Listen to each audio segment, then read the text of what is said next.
संध्या बहू, एक गिलास पानी लाना। जी पापा जी, अभी लाई।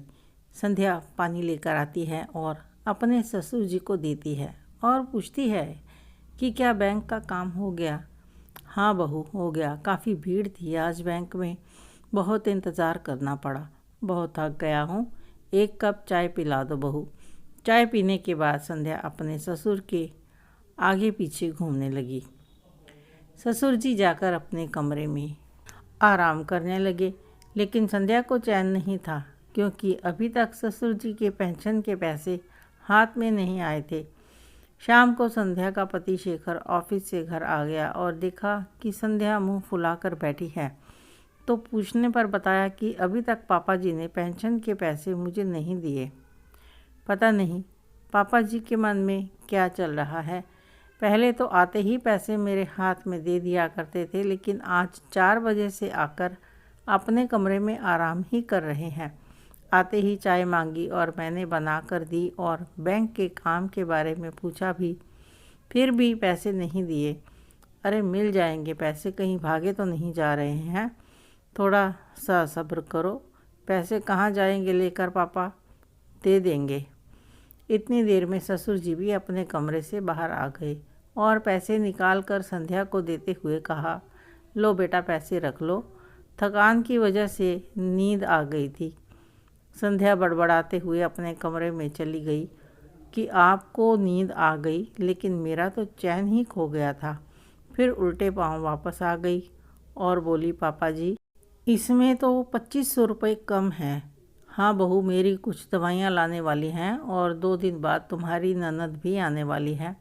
मैं तुम्हें बताने वाला था कि मेरी बेटी रूपा का फ़ोन आया था, वह 2-3 दिन के लिए आने वाली है, तो कुछ पैसे मैंने अपने पास ही रख लिए ताकि उसके आने पर मुझे बार बार तुमसे मांगने ना पड़े। पापा जी, ऐसा कौन सा खर्च है जो आपको करना पड़ता है? जो भी खर्चा करना होता है शेखर और मैं खुद ही तो कर लेते हैं। आपको परेशान होने की ज़रूरत नहीं है, आप पूरे पैसे दे दीजिए। बहुत से खर्च होते हैं जो आपको पता भी नहीं होते। रही बात दीदी के आने की, तो उन्हें देने के लिए भी मैं कोई ना कोई इंतज़ाम करके रखती हूँ। वैसे भी उन्हें अपनी मर्ज़ी से ही कपड़े लेने होते हैं, तो मैं उनके साथ जाकर ले दूँगी। और क्या करना है आपको पैसों का? लाइए पैसे मुझे दीजिए, मैं संभाल कर रख देती हूँ। तो सारे पैसे निकाल कर उन्होंने बहू को दे दिए। अगले दिन सुबह उन्होंने शेखर से कहा कि उनकी दवाइयाँ ख़त्म हो गई हैं, तो शाम को आते समय लेते आना। तो बहू बोल उठी, जब देखो आप तो खर्चा करने की बात ही करते हैं, थोड़ा परहेज कर लिया करो। जब भी घर में कोई मिठाई आ जाए तो सबसे पहले खाने को तैयार होते हैं, तो शुगर बढ़ जाती है, और अगर खाने में नमक कम रह जाए तो शोर मचा देते हैं, तो बीपी बढ़ जाता है। अब कुछ कह दें तो बच्चों की तरह मुंह बनाकर बैठ जाते हैं, और हर समय दवाइयाँ खाना भी तो सेहत के लिए नुकसानदायक है। आप समझते क्यों नहीं शेखर? समझाइए अपने पापा जी को कि तली चीज़ें ना खाएं, उनसे फैट बनता है और सांस लेने में भी दिक्कत हो सकती है। परहेज़ तो करते नहीं, बस दवाइयों पर खर्च करते रहते हैं। संध्या, तुम ज़्यादा बोल रही हो। जब उनको बीपी शुगर है तो दवाइयाँ ज़रूरी है ना। पापा, आप इसकी बातों पर ध्यान ना दो, मैं शाम को आते हुए लेता आऊँगा। कुछ दिन के बाद शेखर से उसके पापा ने कहा, बेटा मेरे जूते कुछ परेशान कर रहे हैं, पुराने हो गए हैं और मुझे सुबह सैर करने जाना होता है, तो मेरे साथ चलकर मुझे नए जूते ले देना। शाम को जब तुम ऑफिस से आओगे तो हम दोनों साथ चलेंगे।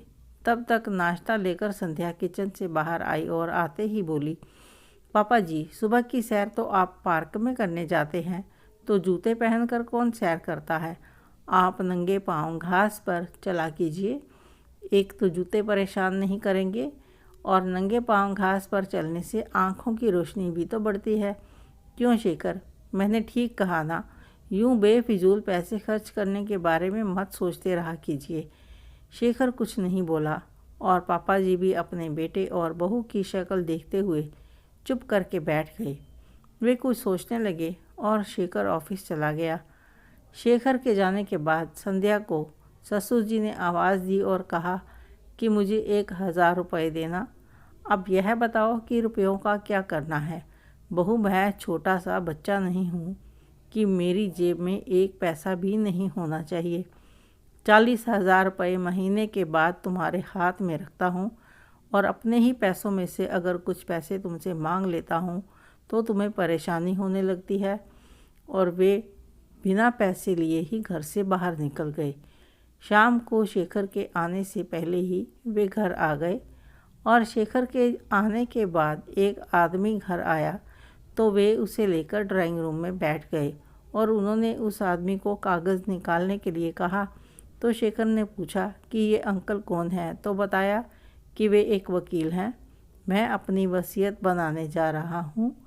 वसीयत किस लिए पापा? मैं आपका मतलब नहीं समझा। आप क्या करने जा रहे हैं?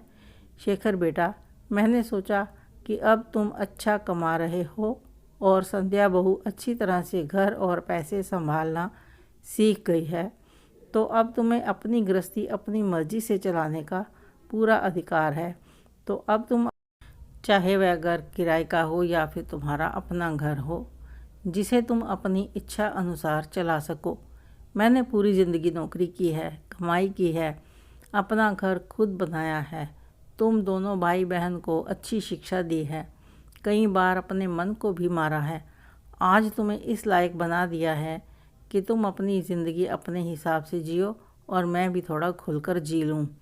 जैसे मैंने अपने दम पर तुम्हारी परवरिश की है, तुम भी अपने दम पर अपने बच्चों की परवरिश करो। मुझसे अभावों में या मोहताज होकर नहीं रहा जाता। सोचा था कि बच्चों के बच्चे होंगे तो उनका दादा नाना बनकर उनके दिलों में जगह बनाऊंगा, लेकिन लगता है यह सब मेरी किस्मत में नहीं है। जब से रिटायर हुआ हूँ जीना ही भूल गया हूँ।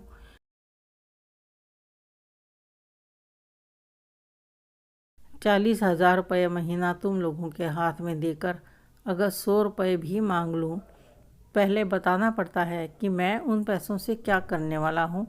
मुझे भी पता है कि मैं दवाइयाँ लेता हूँ तो उनके साथ परहेज़ भी करने होते हैं। मैं बच्चा नहीं हूँ, पढ़ा लिखा हूँ, मुझे भी अपनी सेहत प्यारी है।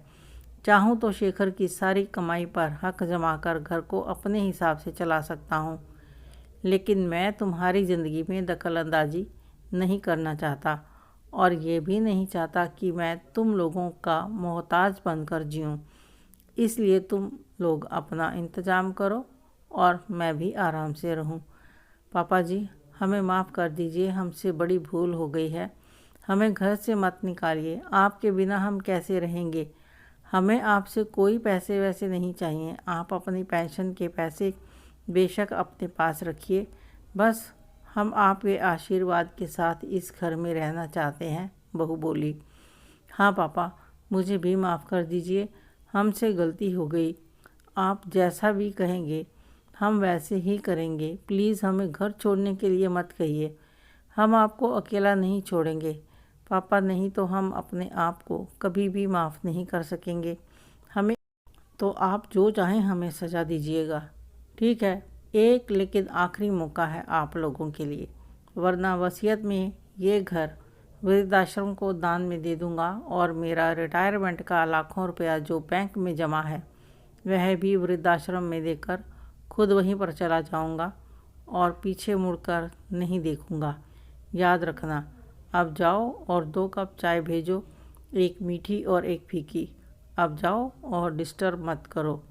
उस दिन के बाद से संध्या और शेखर अपने पिता का बहुत ख्याल रखते हैं। अब उनके खुद के 2 बेटे हैं, वे भी अपने दादाजी से बहुत प्यार करते हैं और अपने माँ पापा का भी सम्मान करते हैं और पूरा परिवार एक दूसरे की बहुत इज़्ज़त करता है। कभी भी अपने पिता की आज्ञा का उल्लंघन नहीं करते। सब हंसी खुशी अपना जीवन गुजार रहे हैं। आपको यह कहानी कैसी लगी कमेंट करके अवश्य बताएं। अच्छी लगी हो तो लाइक करें, शेयर करें, सब्सक्राइब अवश्य करें। धन्यवाद।